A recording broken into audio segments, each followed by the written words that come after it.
We interrupt my vacation in Phoenix to bring you breaking news here on Seattle Seahawks Today, as your Seattle Seahawks have released tight end Noah Fant, saving $8.91 million against the cap. Tyler Jones, your fearless leader, here with you. Thanks for joining us as we react to this breaking news. Fant signed this contract last offseason. It was a 2-year deal.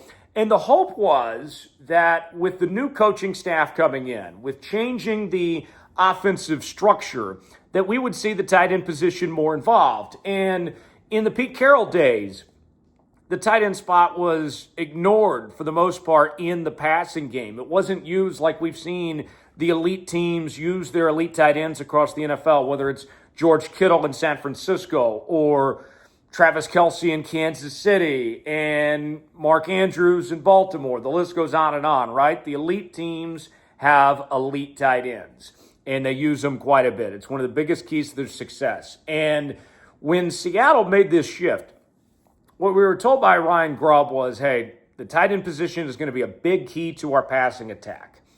And we just didn't really see that. Noah Fant's numbers were still similar to what they were previously in the Shane Waldron offense. And the idea that people had with Noah Fant was that, hey, he didn't put up great numbers when Pete Carroll was here, but was that more of the system holding him back rather than his talent level? And last year, with a new system in place, with a new coaching staff, we saw that this was the real Noah Fant all along. He is an incredible athlete. He's got great speed, but just can't put it all together on a consistent basis. We've been doing the Madden sims, and you can see what he's capable of, but he hasn't shown that consistency. You have one touchdown catch in 2 seasons. All right? Now, granted, it's not all his fault, but with that said, it just wasn't working. And so then you take that a step further here. Where does this team go from here? Well, they got 2 young tight ends they believe in. A.J. Barner was better than I think most people anticipated last year as a rookie out of Michigan. He came out as more of a blocking tight end, but showed some surprising ability in the passing game, better than expected. And then you drafted Elijah Arroyo, the second-round pick out of Miami, who I think can be a star in this league and has potential to start week 1 as your tight end 1 now. So I think that there's not going to be much drop-off here. This team's going to be fine with this move. And then you wonder, now you got an additional $9 million to spend. Your cap goes up from $28 million to basically $37 million. What are you going to do with that money? So a lot to take in. We'll discuss more coming up in just a moment. What is your one-word reaction to the news of the release of Noah Fant? I'll give you my one word coming up in a moment, but want to hear from you guys first. Weigh in the comments and let us know what that one-word reaction is. Folks, this is why you subscribe to Seattle Seahawks Today. Doesn't matter if I'm on the road, taking PTO, enjoying myself, getting some sun. We're still bringing you everything you need to know in your Seattle Seahawks. So the best thing that you can do as a thank you to us for bringing you this content, even when I'm on vacation, is by subscribing to the channel. And we are heating things up with training camp here, the preseason around the corner. We're going to be all over it right here on Seattle Seahawks Today. Subscribe now for free and help us grow this channel as we are trying to reach 69,000 subscribers. And the only thing missing is you. We'd love you to be a part. Subscribe now for free, youtube.com/SeahawksTV to subscribe now. My one-word reaction that I would go for this is expected. And here's what I mean by this. I expected that Noah Fant would not return. Where I'm disappointed is that they couldn't find a trade. But it's beyond their control, right? Everyone knew what his contract was. I just think that you just didn't have any takers on it. I would assume, I think it's safe to bet that they were shopping. They were probably making some calls and trying to see if anybody would give them anything to take Noah Fant and try to get a draft pick or a player. Maybe it was an offensive lineman or something, but they just didn't get what they were looking for. And so now you get this extra money to spend, and you have to think, okay, what are they going to do next? Did they had to have opened this money up for a reason, right? And to me, I think there's a very good chance that reason is offensive line help or edge rusher, one of the two. And Uchenna Nwosu is already on the PUP list, so maybe they're evaluating some options to make a move there. You're not going to begin the season just sitting there with $37 million to spend.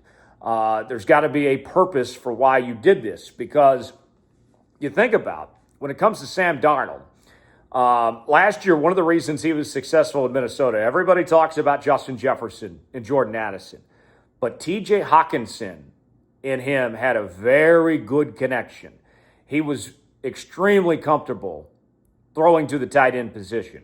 And so if you're not going to use that $9 million, then in theory, why would you take away a weapon there? There's a purpose here of what they're planning to do with that money, to have something to use for. So we will see what exactly that is. I don't think that Noah Fant is going to be hard to replace. I feel very good about these two tight ends. Elijah Arroyo, I think, has potential to be a star in this league. And the thing, too, that I like is with Arroyo and with what they have in Barner, they do two different things, all right? With Arroyo, you're getting somebody that there's been talk of could even fit the DK Metcalf role of sorts, that you could line him out wide and you could stretch the field a bit. And you don't have a ton of options to be able to do that right now. When you look at that receiving room, you got MVS and Torrey Horton, but that's really about it when it comes to your receivers of stretching the field vertically in the downfield passing game. Elijah Arroyo gives you that ability to do so. And A.J. Barner is a blocking tight end. You can use them both on the field at the same time, do 12 personnel and all that. I think you're going to be in good shape. And it tells me that they feel really good about their spot with these two. And, I have to think as well that what they saw from Elijah Arroyo in rookie minicamp and in OTAs and, in mandatory minicamp, they really liked what they saw.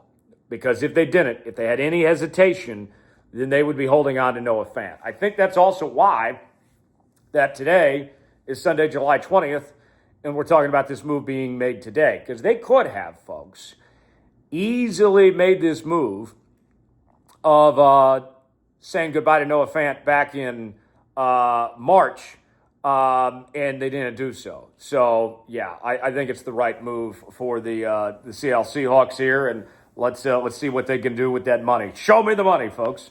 Now I need to know, grade the release.